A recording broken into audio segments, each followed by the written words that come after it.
Welcome to the Stronger Together podcast, brought to you by Sandpoint Strength and Conditioning. I'm your coach, Kenny Marquardt, and I'm with another one of your coaches, Nick Bandy, who is jacked up to be here. That's one way of putting it. Yeah. Have you done a podcast before? Never. No. Never. First one. Sweet. Yeah. You're the first person to talk me into doing one. That's right. Good. Good. So I want to start with how you started at the gym because it's a good story. And yeah, I'll just let you tell it because I'll probably have some things I want to interject. Yeah. But let me hear it from your perspective. Okay, cool. I like this. I'm interested to hear your perspective. Sure. I guess to kind of go back a ways, I think like most of us, we all have some form of injury. And I ended up hurting my back in my early, I think it was like 19 or 20. And it just, that there's kind of that young ego that gets in the way for a while. And so my injury kind of kept getting worse and worse and worse and worse. And I had tried going to the gym, tried going to physical therapy. Did a bunch of stuff, but it was kind of like got to this point to where it was really impacting my life in the sense of I used to do construction work. I really liked that. I liked working with my hands, but I realized I couldn't do that forever. So I went back to school.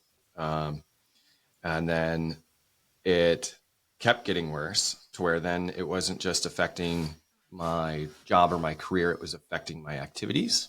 I pride myself in being very active and, we live in this amazing area for a reason. There's just so much to do every season. So I'm always doing something, and it was getting to where, I could barely walk across the village at Schweitzer in the snow in my ski boots. So, I'd get like 2 runs in and then I'd have to go home for the day. So it was definitely the case of like doing the same thing over and over is literally the definition of insanity. And I kind of said that to myself. What I've been doing for the last 10 years is obviously not working. So my wife, Susie, who wasn't my wife at the time, I think we were dating or maybe engaged at the time. She'd been coming to the gym, and I teased her about it. Yes. Heavily. You guys were like the cult. Yep. The cult. That's exactly what I remember. Yeah, absolutely. And I had this saying, I can't remember exactly what it was, but I had a hand gesture and everything, and a noise, and I'd make every time she would talk about it. I'd tease her about it. So I was like, well, I guess I'll try that. I don't think it's going to work. It sounds terrible, but I didn't really have any options. It was kind of like I either just keep degrading, and then not do the activities that I want to do, or try something different. And so I came in, Susie, I think she'd kind of taken a little bit of a break from the gym. So she's like, this will be a good chance. We'll start together and we'll go meet this guy, Kenny. Yeah. Cause we'd never met. So it was like a secondhand, my husband thinks we're a cult. My husband thinks whatever. Yeah. And Susie, people that are listening, probably some, I'm sure know her, but some like, she's got a good, I don't know, way of probably mimicking you that maybe you don't know about. Probably not. No, I don't want to know it, because it goes both ways. Like I mimic her all the time and she doesn't want to hear it. Yeah. So we came in, we met with you at the front desk at the gym. And I think the conversation literally, I think I told you, it's like, hey, I don't think this is a good idea. I don't want to be here. I don't think I should be here. Always what you like to hear. Working with somebody new. I think I'm going to hurt myself. I think this is what I'm saying to you, right? Like, I don't want to be here. Yeah. I think this is a bad idea. I think I'm going to get hurt, cause I've just been hurting myself for the last 12 years. But I think at the end I was like, so tell me why you think I should be here. Like, let's hear your pitch here, your spiel. And you were like, I don't know, but let's try. I'm like, fine. All right. Yeah, let's try. I think that's pretty much it.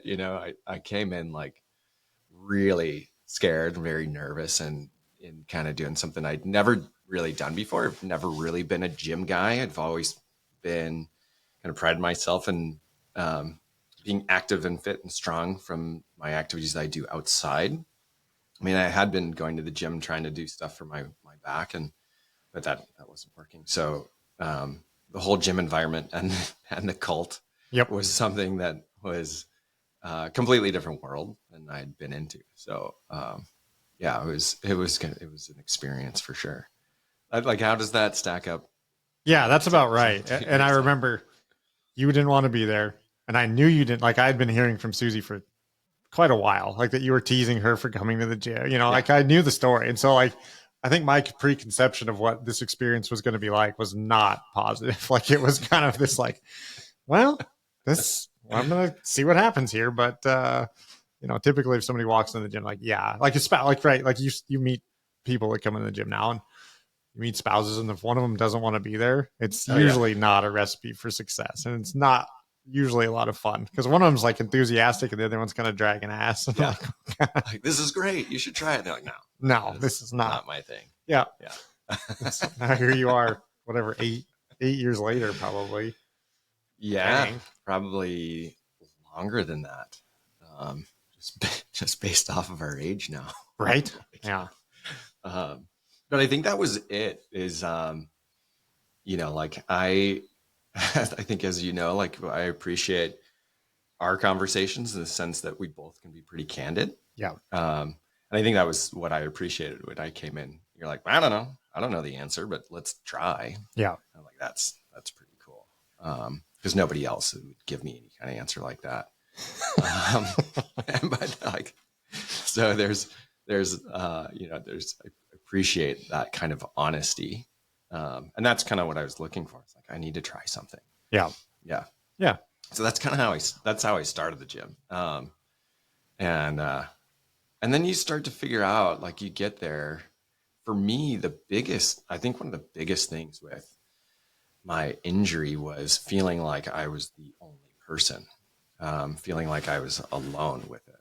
And then I got into the gym and I realized, like, hey, that guy's got an ankle thing and she's got a lower back thing too. And they've got a shoulder thing, but look at all the things that they're doing. I was like, that's what I wanted. That's what I'm after, you know? So it was kind of like being a little bit on an island there for a while. And then all of a sudden you're like, hey, I've got this colony. It's really cool. A cult. Yeah, a cult. Yeah, we're going to call it another C word, something a little nicer. No, but, and that was the biggest thing. It still took a really long time. I think it took me about 3 years to really figure out, like, in the gym, what I needed to do to manage my back injury and my pain to where I could keep doing the things I wanted to do. But man, if I didn't, I'd be, I don't know, not here. Be scooting around somewhere. So now I can, you know, I'm skiing harder than I have in the past, and for better or worse. Yeah, we can get into that. Yeah. And yeah, you know, racing dirt bikes as much as I can, and yeah, and I there's no way I could have done that if I didn't start the gym. So yeah, it definitely changed the trajectory of my life. I you know, at that point, for the better, which is where I wanted to go. Yeah. Yeah.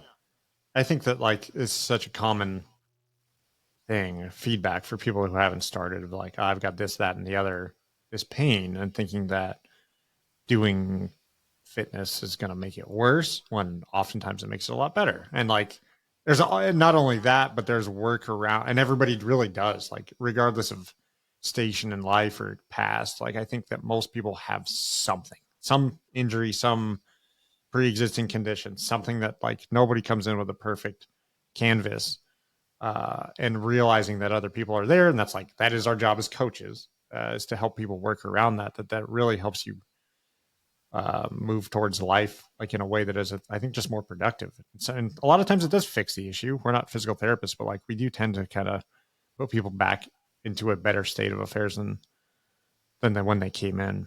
At least that's the intention. Yeah, absolutely. I think just providing people a direction is huge. Yeah. When they come in, like, yeah, everybody's got something. But if you're kind of ambling along and you've got this thing, it's so easy to, like, and I you know, we're all guilty of it. Got this thing and it's bothering me. It bothered me last week. It's bothering me this week. And then pretty soon it's like, the end of summer, it's been 3 months and this thing's still bothering you. Like having somebody give you a direction, it may not be the thing that fixes it, but it gives you a trajectory, and along the journey, you do end up fixing it, and that's what we do all the time at the gym. And I think people don't quite realize that. Yeah. We get a ton of hesitation of, people that have something, but they're nervous. They don't want to bring it up to the coach. They don't want to be a burden. But yeah, it happens so much that I love it when people come up, because it's, no, let's do this. It's like, yeah, let's get you set going in the right direction. Like, you don't just have to sit and be grumpy and angry about what you've got going on here. Like, if you have something to do, people are happy, like, so if you give them a direction with it and they've got something to work on, instead of just sitting there, standing still, hoping it goes away, you're lost at that point, and that's when people get so upset. Totally. I actually think you said something there that I hear a lot from people. They don't want to be a burden, or they're hesitant to ask for the help, even when they're within the gym. Like, there are so many people like, I don't want to bother the coaches, or I don't want to be a pain. But you said something like where it's fun and it's exciting, and that allows some of the creativity and problem solving that I think really jives with us as coaches, is to help even in the specific case. Like, I love that when somebody comes up to like, hey, I can't, and I don't love that they're in pain, but when we have to get creative and try and help solve the problem, like, that's fun. Like, I really, and I want more people to understand that is like a fun part of the job, is to help solve the problem and help like work around the situation or just play. Yeah. Yeah, absolutely. Yeah, I think so. moving the world here. I'll edit that out.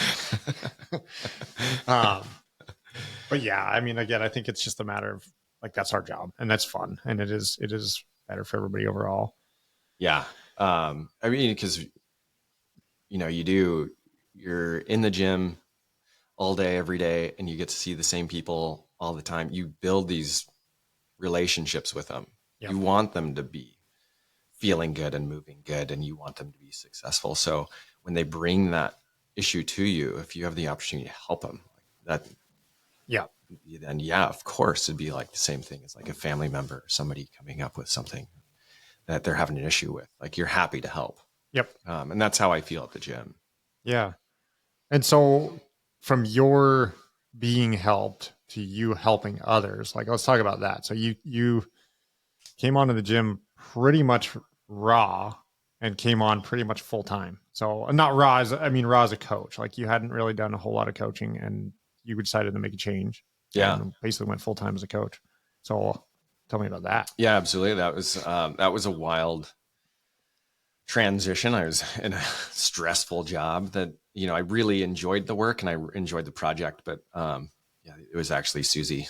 If by the end of this podcast, you'll realize that it's Susie who is the key to my success. She dragged me into the gym. She talked me into quitting my job and starting at the gym. But yeah, I was just in a position where I was stressed out all the time, and it was getting really bad.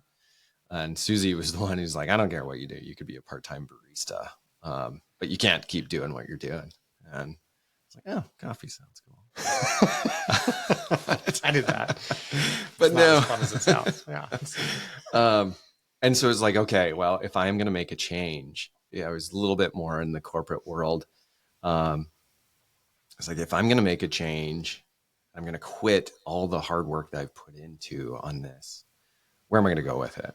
I don't want to just go right back into another stressful job, and just get right back in the same circuit. Yeah. It's like, I'm going to do something totally different. And so like me at the gym, just looking at my experience at the gym and what I found there in the sense of community support. Like I said, before the gym, I felt I was the only person with the injury that I had, feeling the same way that I felt, the frustration, the pain, the limitations. And then I get to the gym, I'm like, oh, there's all these other people and we can work through this together. And I figured if I could help people make that connection that you're not alone and that there's a way through that, so they can keep moving through their life any way that they want, then that would be a pretty amazing thing that I could try to offer to people. So that was the main reason why I wanted to come work at the gym, is to kind of like help bridge that gap for people. And then, you too are just a huge part of that. I think I told you that when I first approached you about it, is like, this is something I've never done before. And I don't think I would make this switch working for anybody else. Yeah. Idiot. And now here you are. That shows my judgment. Against your will, in my living room, my office, doing a podcast. So, joke's on you, sucker. Yeah, right. Been bamboozled. Yeah, that's right. But yeah, that was it. And that's what I've really enjoyed doing. That's changed a bit in the sense now I work a lot with kids and teens, but it's the same thing.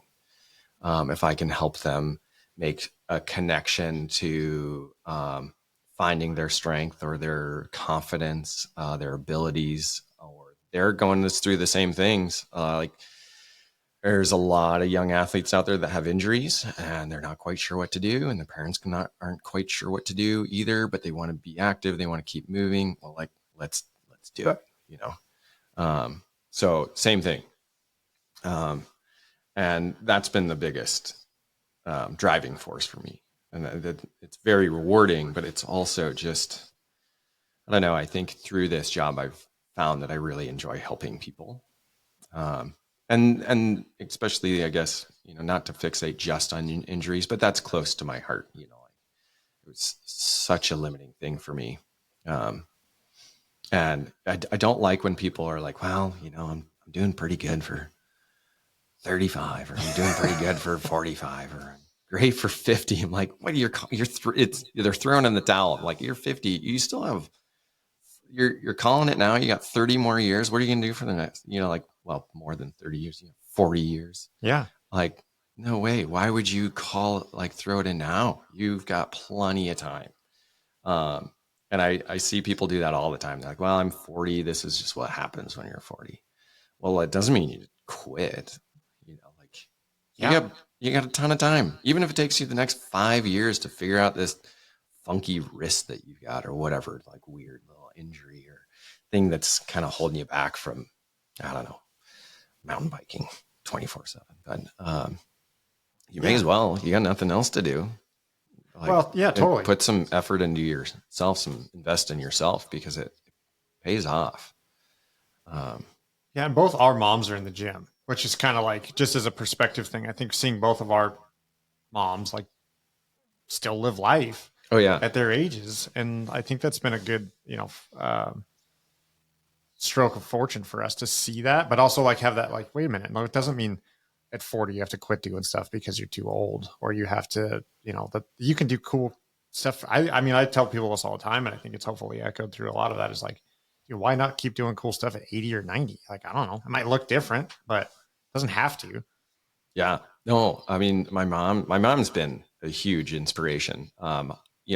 She wasn't at the gym before I got there. It took me a while to talk her into joining the cult. The cult. Yeah.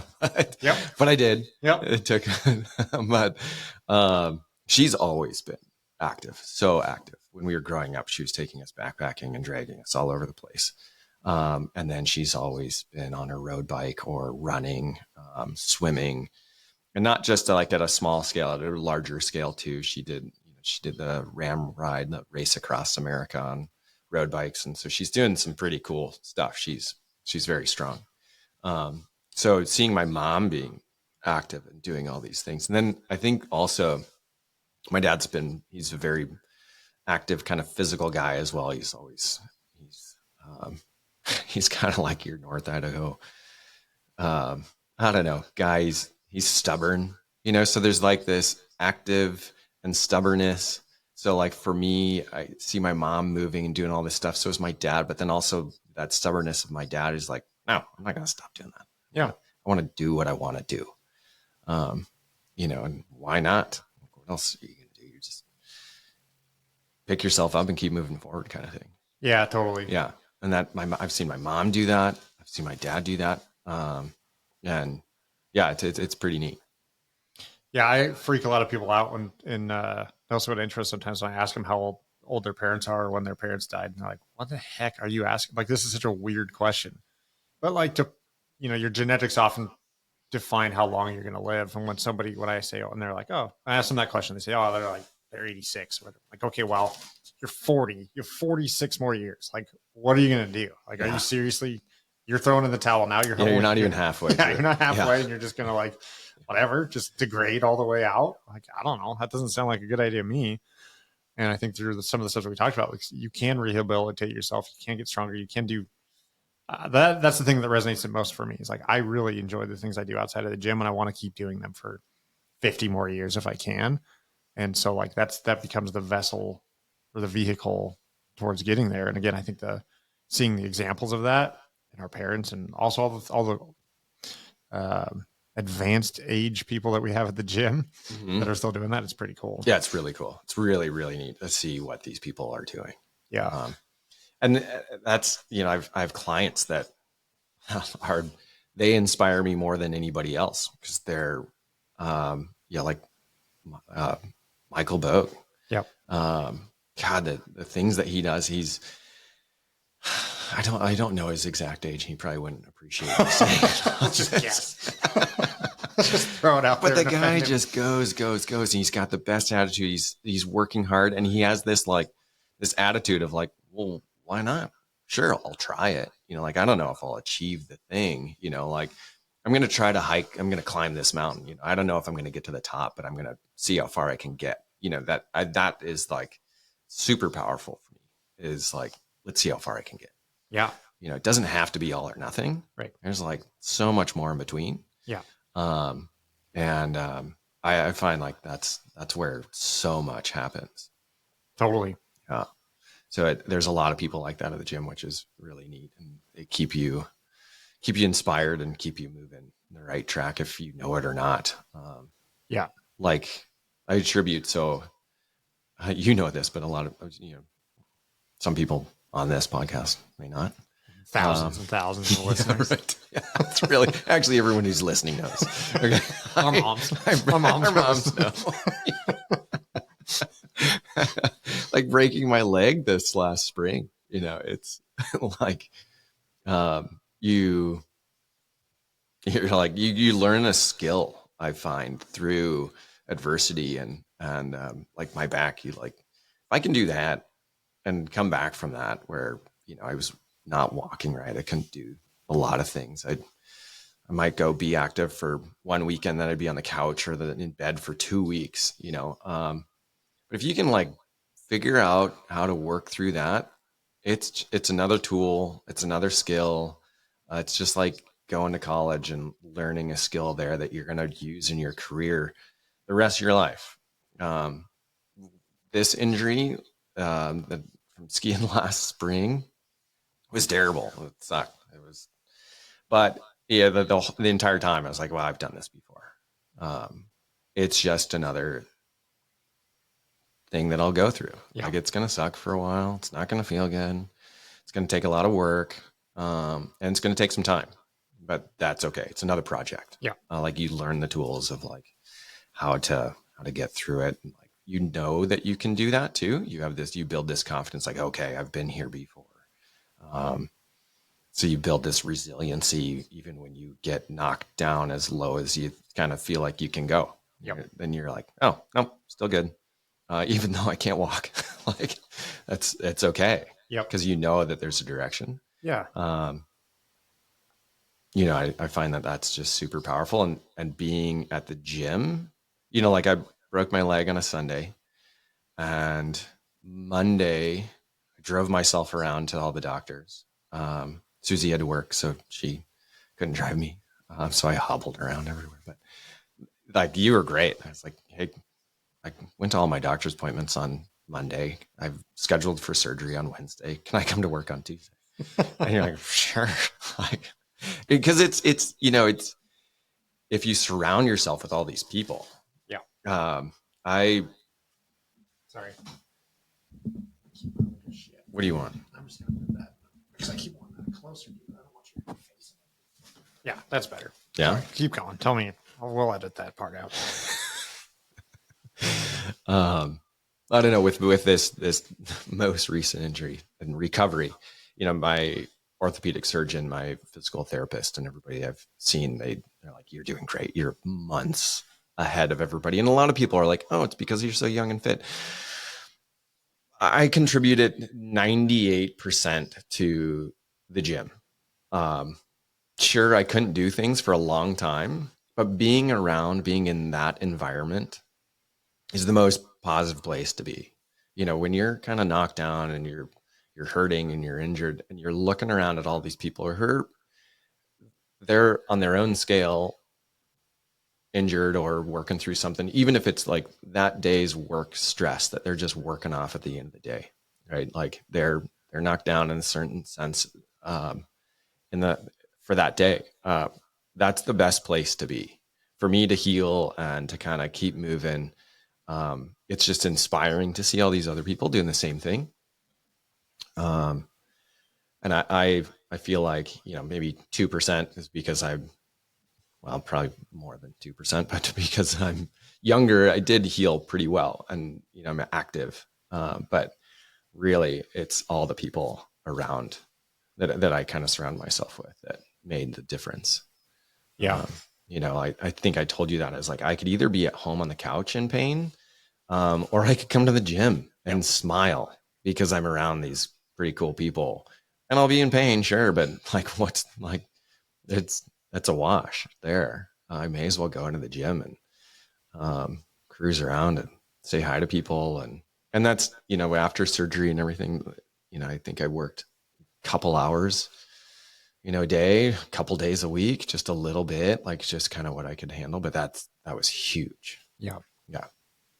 I think if I just sat on my butt at the house, Susie would yeah, might be divorced. Be done with me. Yeah, exactly.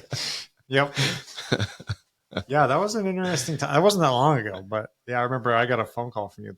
I think it was the last day of your last day of skiing, of course. Last day of the ski resort. It was Sunday, and I get a phone call from. I was like, "This is probably not great. Nick's probably not calling to just chat on his drive home. Maybe, but I don't think this is what this is." I just couldn't wait to hear from you. I couldn't wait till Monday. Yeah, that's right. Yeah. Yep. But yeah, you were. Yeah, like I said, you were back in there on Tuesday, and horsing around. Yeah, my knee was like the size of a cantaloupe. People are giving me a hard time, but at the same time, it's like, what else am I going to do? Yeah. Like I'd rather be here. This is great. Yeah. I think people probably thought I was some kind of asshole and they're like making you work. I think I got that question a handful of times. Like, does he have to be here? That's I told people that. I was like, yeah, he's making me. He threatened to fire me. Yeah, that's right. Yeah. Exactly. But yeah, you were in a wheelchair right out. I mean, we found you a wheelchair. You were scooting around pretty quickly thereafter. But yeah, I think like you said, the point of it is getting in there, because I'm the same. I mean, it's like, I know what to do. I know how to do it.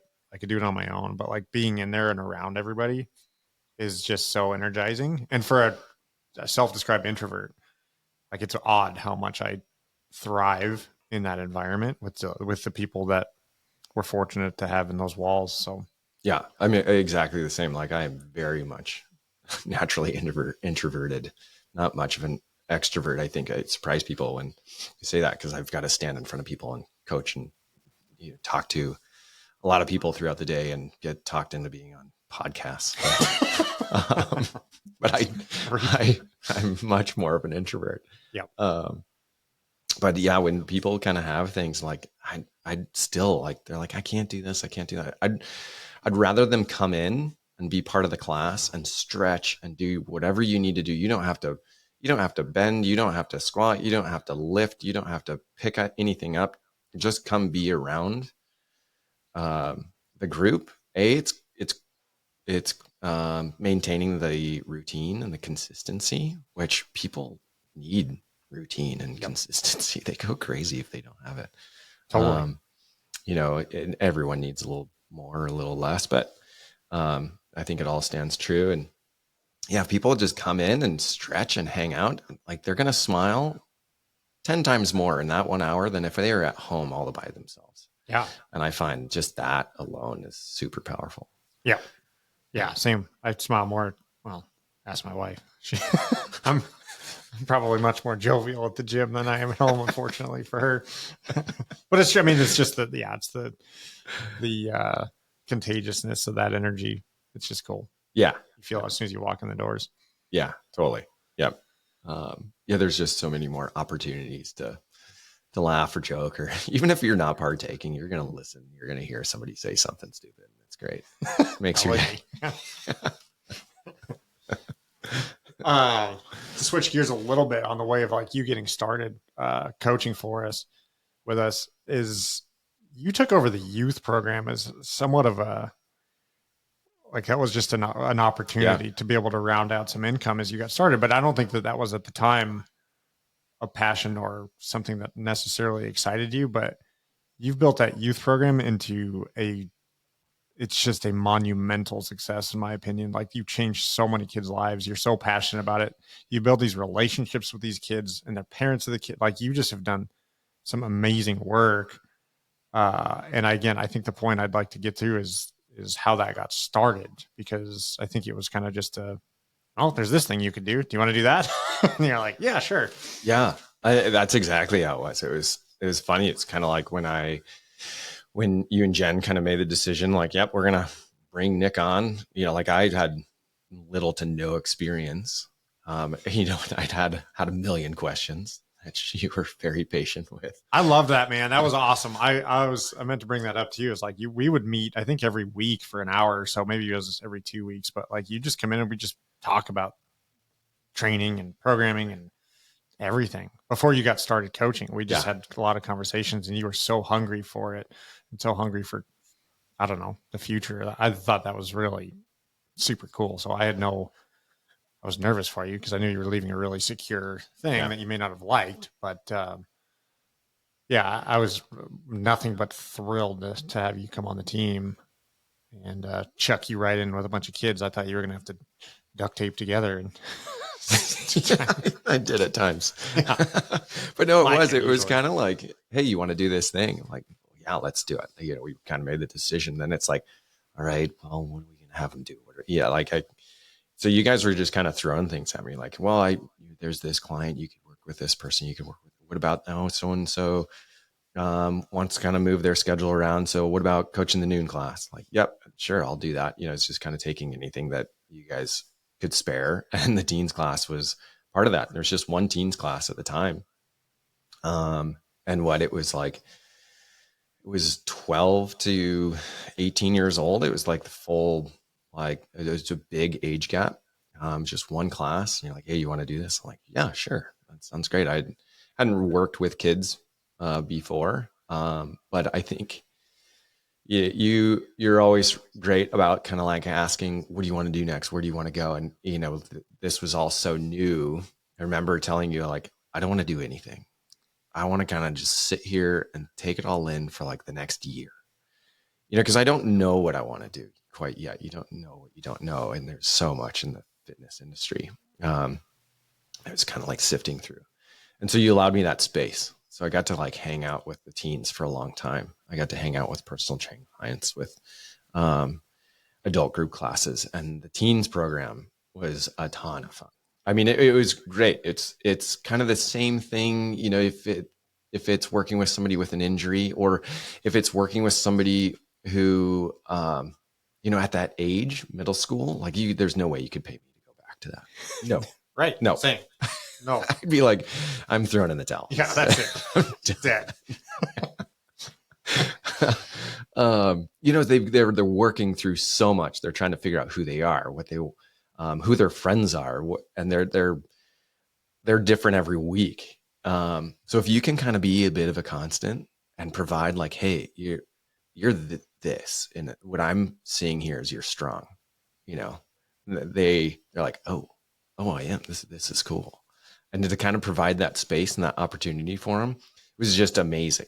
And you get kids that are athletes. They've been athletes since, they played little league or t-ball, and or kids that are high school football now, and then kids that aren't at all, and they don't have a sport, and they don't ride bikes, they don't skateboard, they're gamers. So, but you still have this opportunity to kind of like show them like, hey, this is a cool thing that you can do, and look at what you're doing over there.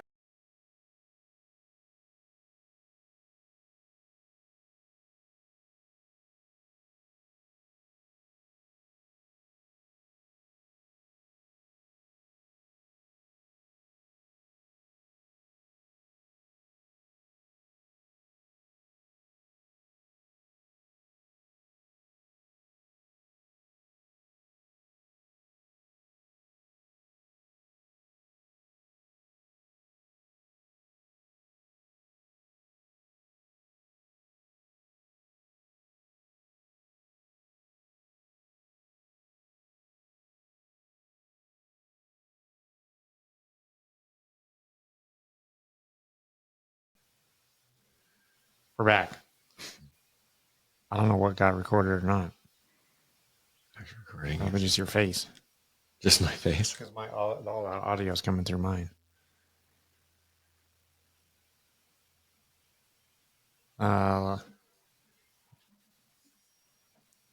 Let's start again. How's that going to work?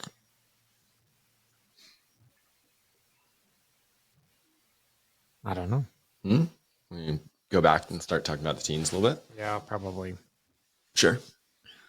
Yeah. So when you got started, it was kind of just a free for all, not a free for all, but it was like this, like it's a different, this job is different, right? There's not like a 9 to 5 show up at 9, leave at 5 and everything's laid out for you. And when you got started, like it was kind of what opportunities were there. And one of those opportunities was the teens class, which was not necessarily a passion for you, not something you came in super excited about. I was a little nervous for you because, I mean, that's not something that's been super passion driving for me. And so I was just like, well, we have this opportunity and do you want to do it? And you've run with it and you've turned it into this like phenomenal thing where like the amount of kids' lives you've changed, the amount of parents' lives you've changed, what you've been able to implement is just like, I can't speak enough positivity about that program. But yeah, let's talk about how you felt getting started in there. And then, let's just talk about how you've been able to do this. Sure. Yeah. The teens was pretty unique. Like you said, kind of just tossed me into it. And it was funny because like that class, it was just that one single class. And there wasn't that many teens in there. I think there's like one summer where for a little bit, there's one kid, and it would fluctuate. There was times where there were more, but then I remember like Ethan Barclay. Luckily he's the nicest kid in the world. It was just him and me. Well, to interject, we let a coach go, which we don't need to get into, but like you stepped into a kind of a fractured program. There was some disappointed or annoyed people that obviously they didn't know the backstory, what was actually going on, but they were like, you walked into a kind of a sinking ship and you bailed it out and rebuilt it in an incredible way that it was, I mean, it's exponentially better than it ever was by a billion fold. So yeah, sorry to cut you off, but that is part of the story. Yeah. And I mean, you just start working with these kids, and I'd never worked with kids in that kind of dynamic before. And I think it's quickly apparent that it's a pretty amazing position to be in. Those kids are going in so many different directions. Like they're different ages, they're different ambitions, different levels of knowing themselves, different levels of trying to know themselves. And you get to kind of live within that, 1 hour out of the day. You get to experience these kids that are super smart, really smart, or kids that are struggling in school, but kids that are very driven through their sports. And so it's like the very dynamic position. You have kids from all over the place. And it was just a ton of fun, like just getting to like chat and talk with them. Like they're hilarious. They're so funny. just the things that they say. And then also, they're so smart. Yeah. It was really cool to listen to how they're interacting and talking to each other, how they perceive the world and what their current world is, was just a ton of fun. And then getting to kind of like help them along wherever you feel like they might need a little bit of help, because everyone at that age, they're all over the place. Like middle school is so different. There's a lot of friend groups are changing and self-esteem is changing. It's terrible. Yeah. Like you said, I think when my internet blew up, like I wouldn't go back there for all the money in the world. No way. No. It sucks. No way. But try and help those kids and like knowing that they're so smart and they have these personalities and they're developed, like you have this perspective to try and help them through that, even if that's not the stated intent when they come in. Like through fitness, you're helping these kids. Totally. Yeah. Yeah. It's really what I quickly learned is like, if I could provide just a safe, comfortable space, like a lot of these kids, like in middle school, they're just, their hackles are up all the time because kids are just kind of mean to other kids. They're just harsh. They don't understand like how deep they're cutting when they say certain things or do certain things. So for them to kind of come in and let their guard down a little bit and create that space for them to move, to like work hard, to learn how hard they can work, to be comfortable with building strength or finding their limitations and being okay with like, hey, that's great. Like this, you're here, which is totally fine. There's no expectation of being anywhere else. I found was just very powerful. And if I could get them, certain kids, just to smile once in that hour, like maybe that was the only time they smiled that entire day. So that was it. Like, all right, these kids need this, and it's a really cool thing. And so it just kind of naturally, you and I have talked about this. It just kind of organically grew in that sense. And then pretty soon we realized like, hey, this is getting bigger. And we were kind of coaching a wide group of, like an age group. So then it's like, all right, well, let's kind of break this up into different age groups that are a little bit more appropriate. And then it just kept growing from there too. So then pretty soon, we've got our young athletes program, they're like 8 to 9-year-olds to 11-year-olds, which is they're I don't know. They have so much energy. It's ridiculous. And they've got way more energy than I do. It's fun though, because those kids kind of energize you. You have to rise to their level. Yeah. I'll be completely exhausted by the end of it, while they can keep running around in circles all day long, but that's their parents' problem at that point. And then we had the the older teens class. We broke into like 12 to 15-year-olds. So that's kind of like that middle school into early high school, and then an older teens class. So we really grew that because just we found that we had a need for it. And breaking it into those different age groups just allowed us to, organize it a little bit more appropriately. And to like really focus in on what the kids needed. Like those older kids, they're on a completely different plane than even those like middle schoolers, right? Like by the time they're a sophomore or a junior, well, I guess what I should say is like, even compared to like a freshman in high school, it's like they've got driver's licenses now, and they've got part-time jobs, and they're playing sports. They're starting to get pretty darn busy. They still have their schoolwork. They've got boyfriends or girlfriends, and that's like their life. So that's very different than like a 14-year-old. But I don't know. It's the most rewarding thing that I think I've ever done. I feel like I'm still learning constantly, which I really enjoy. And you get to just watch these kids find themselves, get strong in ways that I don't think they would have ever learned in other ways. You get to provide that space so they can kind of find their confidence at their own pace, which I think is huge. Yeah. There's no pressure from, team sports. There's the pressure of your team relying on your performance. we get to remove that. So there's no pressure on the individual. Oh, geez. Well, I had battery. It's in battery saving mode.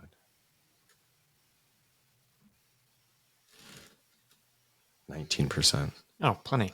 Well, it's a Going computer.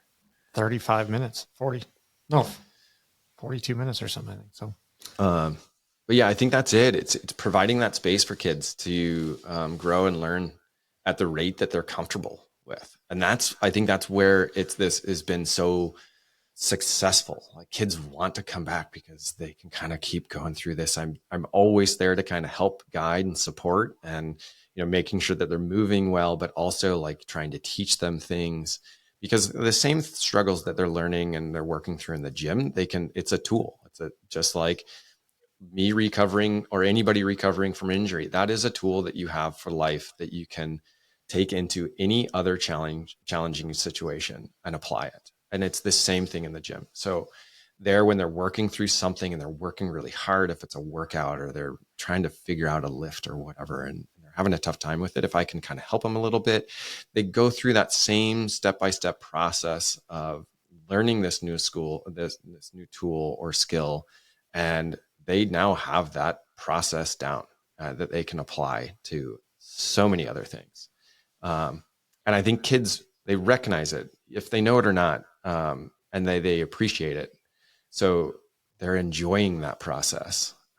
They're learning things that are applicable not just to that day's workout or the gym, but things that they can apply and take outside to school or to home or wherever. Which is really cool, because now they have that forever. And that's the idea, is when they get done with our teens program, like, they've got this like skill set that they can apply to the next challenging thing in their life. If it's college, if it's career, if it's relationship, if it's whatever, life's going to throw at them, they have those skills. Yep. Yeah. Yeah. That's awesome. I mean, that's how I found fitness. I didn't realize it at the time, but that is so true to my experience with it, of like the messy, because I started in the gym at like 13, and the messiness and the discomfort and the just being scared or whatever, like at that age, to have something that feels somewhat in your control and a safe space and a mentor, like you're acting to them, like whether I don't think that's what you thought when you got into the role, but like you act as a mentor to those kids, and to have that is just, I can't imagine a better thing to be able to provide for a young athlete like that, or a young person like that, like you said, that smile might be the only time they had it all day. Like, I think we feel that with the adults too. Mm-hmm. And that's super important, but I think it's so much more important for kids, because I think adults have a better conception of the world, and just the well-roundedness of their experience makes that, I don't know, something else. But for a kid, like, that is, if you get that kid to smile, that's the only time they smile. I mean, oh my gosh, can you imagine the repercussions of that? Might make you uncomfortable to admit, because you're not that kind of like self-aggrandizing person, but like, that is so significant, and man, it's just awesome. So yeah, it's I don't know, it's selfishly, it's very rewarding, but I don't know, those kids are just they're so cool. It's so unique. And if you can kind of help show them that, it's, they just kind of grow, do their thing. And it's so cool to see where they go. Yeah. And now you've been working with a lot of sports teams too. So golf, basketball, SARS. Yeah. What am I missing? Anything? Middle school football. Oh yeah. Yep. Yeah. And they're great, because then you get a different kind of focus from the athlete. They've got one directive. I mean, that's kind of what they're there for. And so you get to work with a different kind of teen or kid who's a little bit more focused on one thing, and they're like, all right, I'm going to help you drive towards that.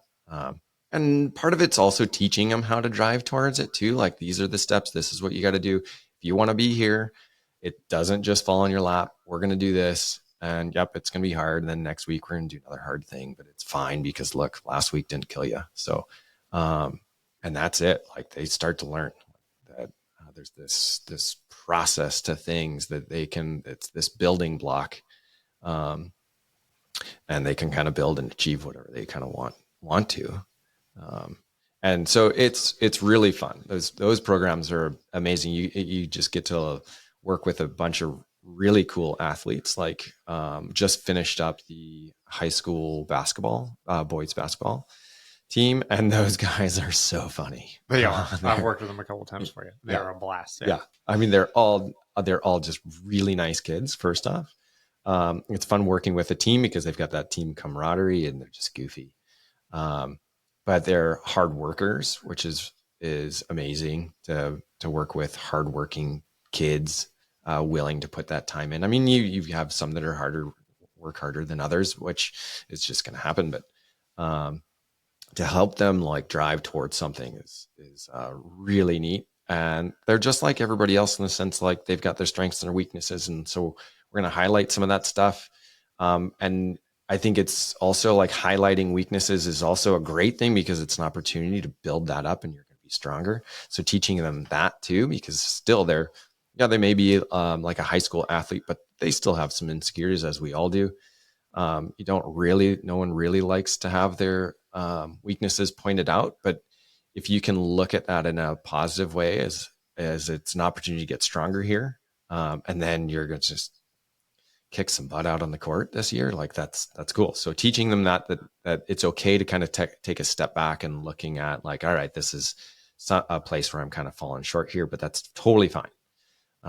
It doesn't mean it's a dig on me or anything like that. This is just a thing that I'm going to work on. It's part of the process. And again, that's just another tool that you learn moving forward. Like once they're out of school and they're doing their thing, they're kind of weak in one area, as we all find, like we are. Like if you put some effort into that, you kind of clean that up or get stronger in that area, like you're going to be driving towards your goals even harder and faster. So, it's super fun. I love it.